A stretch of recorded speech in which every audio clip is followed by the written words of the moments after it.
আওয়ামী লীগের কাফন কেনার টাকা পাওয়া যাবে না, কবর দেওয়ার মাটি পাওয়া যাবে না। সেই দিন আসতেছে, সেই দিনের প্রস্তুতি নেন।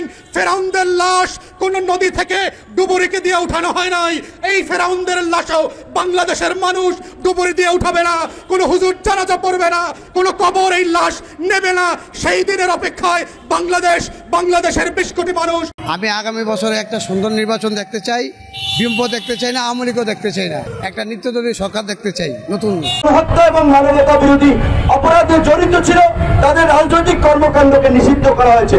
যেহেতু গত ক্ষমতাসীন ফ্যাসিস্ট রাজনৈতিক দল আওয়ামী লীগ গণহত্যা করেছে এবং গত 15 বছরে মানবতা বিরোধী অপরাধ করেছে, তাই তাদেরকে নিষিদ্ধ করা এখন সময়ের দাবি, মানবতার দাবি।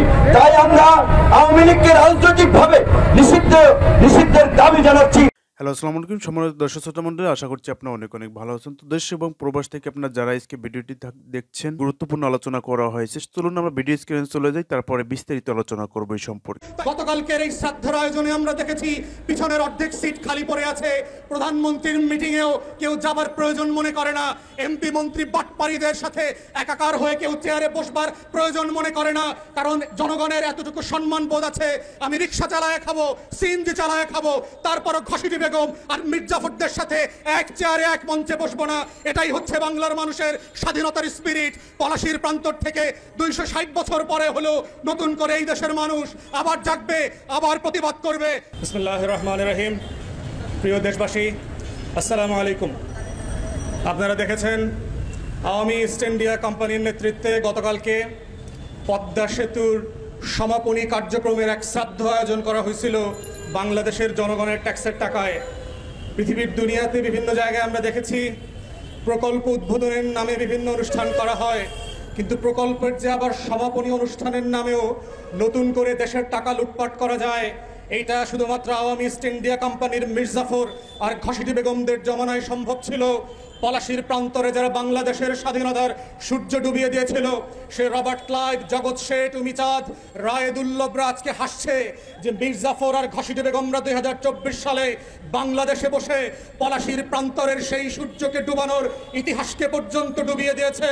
তারা বাংলাদেশে প্রকল্পের সমাপনী অনুষ্ঠানের নামে কোটি কোটি টাকা লুটপাট করে শ্রাদ্ধ করা যায় জনগণের, সেটার নতুন নমুনার আয়োজন করেছে। অথচ আমরা দেখছি সিলেট, সুনামগঞ্জে 4.5 কোটি মানুষ বিভিন্ন উত্তরাঞ্চলের জেলাগুলোতে তলিয়ে গেছে। তৃতীয় দফার মতো বন্যায় গত 2 মাসে জেলা প্রশাসক থেকে বলা হয়েছে তাদের নাকি টাকা নাই, যারা বন্যার পানিতে ডুবে আছে তাদেরকে সাহায্য করবার। লক্ষ লক্ষ মানুষের ইন্টারভিউ শুনলাম, গত 4 সপ্তাহ ধরে কোনো খাবার নাই, পানি নাই, শুকনো বিস্কুট নাই। অথচ টাকার শ্রাদ্ধ করবার নামে দেখেন এই নয়া আওয়ামী ইস্ট ইন্ডিয়া কোম্পানির মির্জাফর আর ঘসিটি বেগমরা কিভাবে টাকার লুটপাট করে। পদ্মা সেতুর কিনারে দ্বারা এই লুটপাটের প্রকল্পকে আবার নতুন করে জাতির কাছে হাজির করে, শুধুমাত্র এই জাতি যেন রবার্ট ক্লাইভদের উত্তরদের সুরে যারা আছে মির্জাফর আর ঘসিটি বেগমদের প্রতি যেন কৃতজ্ঞতা প্রকাশ করে। আমরা বারবার বলেছি আওয়ামী ইস্ট ইন্ডিয়া কোম্পানির সাথে একমাত্র তুলনা হবে সেই পলাশির প্রান্তরের ইস্ট ইন্ডিয়া কোম্পানির সাথে। এই দখলদার সরকারের রবার্ট ক্লাইভ, ঘসিটি বেগম আর মির্জাফরদের সাথে একমাত্র তুলনা হবে সেই 1757 বাংলার আম্রকাননের সাথে। পদ্মা সেতু কেন সারা বাংলাদেশের প্রত্যেকটা সেতু প্রকল্পের শ্রাদ্ধ আয়োজন করেন, সমাপনী অনুষ্ঠান করেন, কোটি কোটি টাকা লুটপাটের টাকা খরচ করেন, কিন্তু মনে রাখবেন বাংলাদেশের মানুষ আপনাকে রবার্ট ক্লাইভদের মতোই ডাকাত মনে করে, লুটেরা মনে করে, মির্জাফর আর ঘসিটি বেগম মনে করে। এবং সেই দিনের জন্য স্মরণ করিয়ে দিচ্ছি মির্জাফরদের করুণ পরিণতির কথা। বুড়িগঙ্গায় যেভাবে ঘসিটি বেগমকে ইট আর পাথর মাথায় ঝুলায় দিয়ে ডুবায়া দেওয়া হয়েছিল, জগৎ শেঠ আর উমিচাঁদকে বড় বড় তুর্গের উপর থেকে বস্তা পেঁচিয়ে দিয়ে ঝুলিয়ে মারা হয়েছিল। সেই খবরের কথাগুলো মনে রাখেন, ফেরাউনদের পতনের কথা মনে রাখেন। কেবলমাত্র ছাগল দিয়ে কয়েকটা বেনুজিয়ার আর মতিউরের চেহারা আসছে, মাছি আর মশা দিয়ে আল্লাহ তাআলা ফেরাউন আর নমরুদদের মারার ইতিহাস আছে।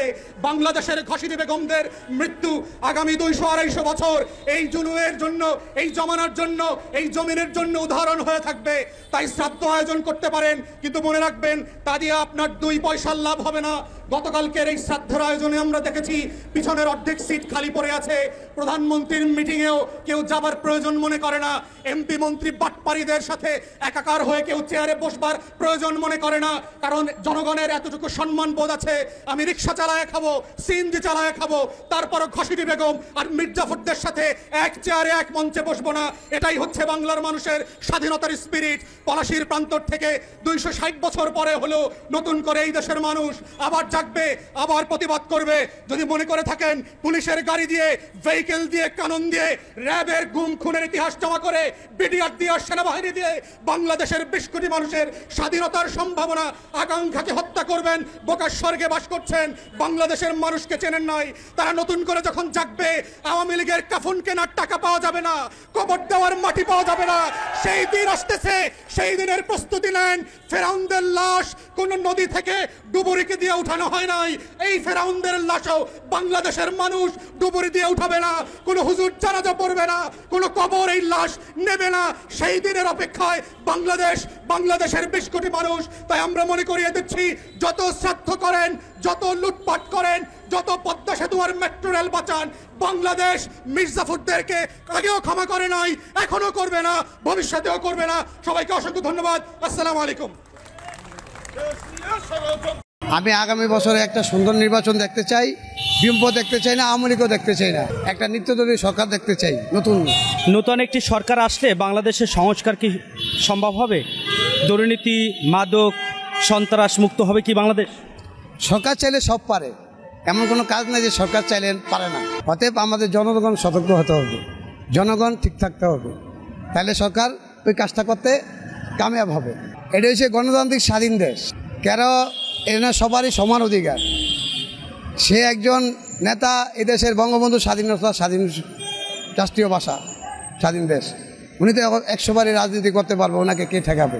তাহলে তো কেউ রাজনীতি করতে পারবে না। কোনো দল তো ভালো না, সবাই তো সমান। গণতন্ত্র সমন্বয় রাখতে হলে সকলের রাজনীতি করার অধিকার এবং দিতে হবে, এমনটাই বলছেন আপনি? জি জি জি, সবাইকে সমান অধিকার দিতে হবে। যিনি বর্তমানে রয়েছে, উনি আসার সময় ওনাকে যখন বসাইছে তখন উনি বলছিল যে আমি একটা সুন্দর সরকার দিব এবং সুন্দর একটা নির্বাচন এদেশের মানুষকে উপহার দিব। বর্তমানে যে বাংলাদেশ চলছে, আসলে কেমন আইনশৃঙ্খলা পরিস্থিতি কেমন দেখছেন এবং দেশে কোনো অরাজকতা দেখছেন কিনা? দেশে বর্তমানে যে হালে আছে, সুন্দরই আছে, অরাজকতা দেখিতেছি না। হালকা পাতলা গ্যাঞ্জাম বিভিন্ন দেশে হতেছে, দেখতেছি। অনেকেই বলছে যে আওয়ামী লীগ আর রাজনীতিতে না ফিরুক এবং বাংলাদেশে তাদের রাজনীতি করার অধিকারটা যেন না দেওয়া হয়। আপনার মতামত? আমরা বলতে চাই, পৃথিবীর অনেক দেশে নজির আছে যারা গণহত্যা এবং মানবতা বিরোধী অপরাধে জড়িত ছিল, তাদের রাজনৈতিক কর্মকাণ্ডকে নিষিদ্ধ করা হয়েছে। যেহেতু গত ক্ষমতাসীন ফ্যাসিস্ট রাজনৈতিক দল আওয়ামী লীগ গণহত্যা করেছে এবং গত 15 বছরে মানবতা বিরোধী অপরাধ করেছে, তাই তাদেরকে নিষিদ্ধ করা এখন সময়ের দাবি, মানবতার দাবি। তাই আমরা আওয়ামী লীগকে রাজনৈতিকভাবে নিষিদ্ধের দাবি জানাচ্ছি। একই সাথে এই যে ছাত্র জনতার গত জুলাই আগস্ট সহ গত 15 বছরে ছাত্রলীগ, যুবলীগ যে সন্ত্রাসী কার্যক্রম করেছে, পরিষ্কারভাবেই অনেকগুলো আপনার আপিল ইন্টারন্যাশনালি করা হয়েছিল যে ছাত্রলীগকে সন্ত্রাসী সংগঠন হিসেবে ঘোষণা দেওয়ার জন্য। আমরা স্বরাষ্ট্র উপদেষ্টাকে অনুরোধ জানাবো অনতিবিলম্বে ছাত্রলীগ, যুবলীগকে নিষিদ্ধ সংগঠন হিসেবে ঘোষণা দিন এবং আমাদের আন্তর্জাতিক সম্প্রদায়, আমাদের যারা কাজ করছেন মানবাধিকার সংগঠনগুলো, তাদেরকেও বলবো আন্তর্জাতিক কমিউনিটিতেও আপনারা ছাত্রলীগ, যুবলীগকে সন্ত্রাসী সংগঠন হিসেবে ঘোষণার দাবি জানান। আওয়ামী লীগকে নিষিদ্ধ, সেটি রাজনৈতিকভাবে যেমন দাবি, সরকারেরও কিন্তু দায়িত্ব রয়েছে।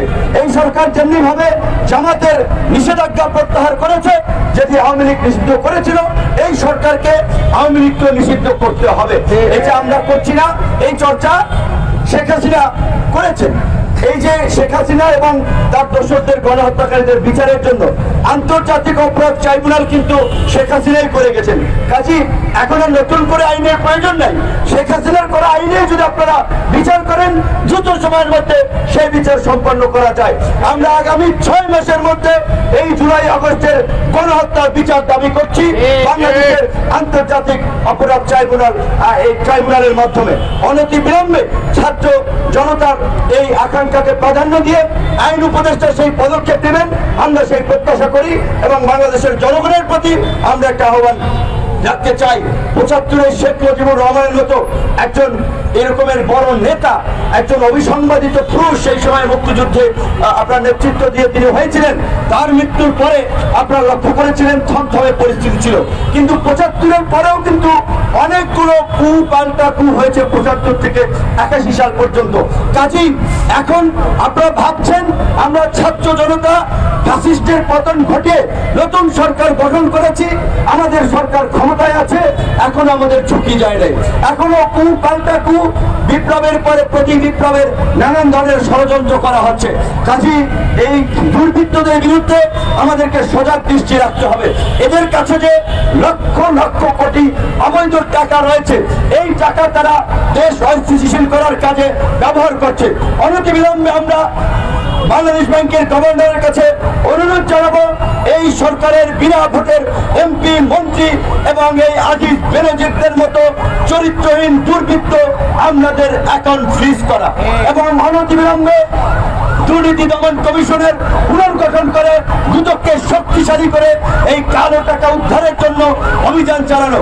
আওয়ামী লীগের এমপি মন্ত্রীদেরকে গ্রেপ্তার করে রিমান্ডে নেবে হাজার হাজার কোটি টাকা পাওয়া যাবে।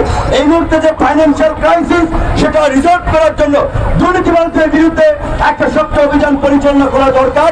কিন্তু এখন পর্যন্ত দুদক পুনর্গঠন হয় নাই, নির্বাচন কমিশনকে পদ থেকে সরানো হয় নাই।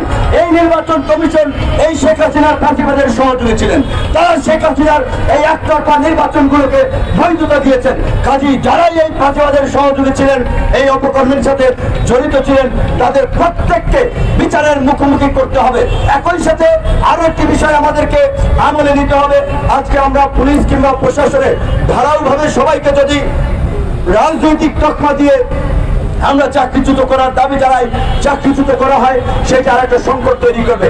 কাজে আমি মনে করি ছোট অপরাধের জন্য ক্ষমা করা যেতে পারে, বড় অপরাধ যারা করেছে একেবারে দলবাজি, দুর্নীতি, দুর্বৃত্ত করা, যেমন এই বেনজির, এই হারুন কিংবা এই যে ঢাকার যে ডিআইজি ছিলেন, এই এসপি লীগ নামে পরিচিত, তাকে এখন পর্যন্ত গ্রেপ্তার করা হয় নাই, শাস্তিমূলক পদক্ষেপ নেওয়া হয় নাই, বরঞ্চ তাকে সাজ্জাদে বদলি করা হয়েছে। আমরা এগুলোকে ভালোভাবে দেখছি না। তাই আমরা অনতিবিলম্বে এই প্রশাসনের দুর্বৃত্তদেরকেও চিহ্নিত করে তাদের বিরুদ্ধে ব্যবস্থা নেওয়ার আহ্বান জানাই এবং নিরপরাধ কেউ যেন হয়রানির শিকার না হয় সেটিরও দাবি জানাচ্ছি। আরো একটি কথা আমাদেরকে বলতে হবে, আমাদের এই চলমান পরিস্থিতিতে আমরা দেখতে পাচ্ছি অনেক শিক্ষা প্রতিষ্ঠান, বিভিন্ন প্রতিষ্ঠান প্রধানদেরকে জোর করে পদত্যাগ করাচ্ছে। কারা পদত্যাগ করাচ্ছে আমরা জানি না। বৈষম্য বিরোধী ছাত্র একটা ব্যানার খুলে কয়েকজন গিয়ে কিংবা এই ছাত্র জনতার আন্দোলন দিয়েছে, এই সমস্ত পরিচয় অনেক জায়গা থেকে চাঁদাবাজি করছে, জিম্মি করা হচ্ছে। পরিষ্কার ভাবে এই যে বৈষম্য বিরোধী ছাত্র আন্দোলন, এই আন্দোলন বৈষম্য বিরোধী প্ল্যাটফর্ম হয়েছে, সমস্ত দলমত নির্বিশেষে ছাত্র জনতা আপনার সমর্থন করেছে। এখন সবাই রাজনৈতিক দল সংগঠন যার যার সংগঠনে ফিরে গেছে, যার যার সংগঠন থেকে রাষ্ট্র বিনির্মাণের কাজ করছে। কাজে আমি মনে করি এখন বৈষম্য বিরোধী আন্দোলনের ব্যানার থেকে এই ধরনের কোন কর্মকাণ্ড পরিচালনা করা হলে সেটা জনমনে একটা আতঙ্ক তৈরি করবে। এটা বৈষম্য বিরোধী আন্দোলনের নেতৃবৃন্দ অবশ্যই আমলে নেবেন বা তারা সেটা বিবেচনা করবেন। বিশেষ করে এখন রাষ্ট্রকে ফাংশন করার জন্য আইন শৃঙ্খলা বাহিনী এবং প্রশাসনকে কাজে লাগাতে হবে। সরকার সেই দিকে পদক্ষেপ নেবে, এই আশাবাদ ব্যক্ত করে আমার বক্তব্য শেষ করছি। আল্লাহ হাফেজ। তো বন্ধুরা, আপনারা গুরুত্বপূর্ণ কিছু তথ্য জানতে পারলেন এবং বুঝতে পারলেন। এই সম্পর্কে আপনার ওপিনিয়নটা অবশ্যই কমেন্ট সেকশনে গিয়ে জানাতে বলবেন।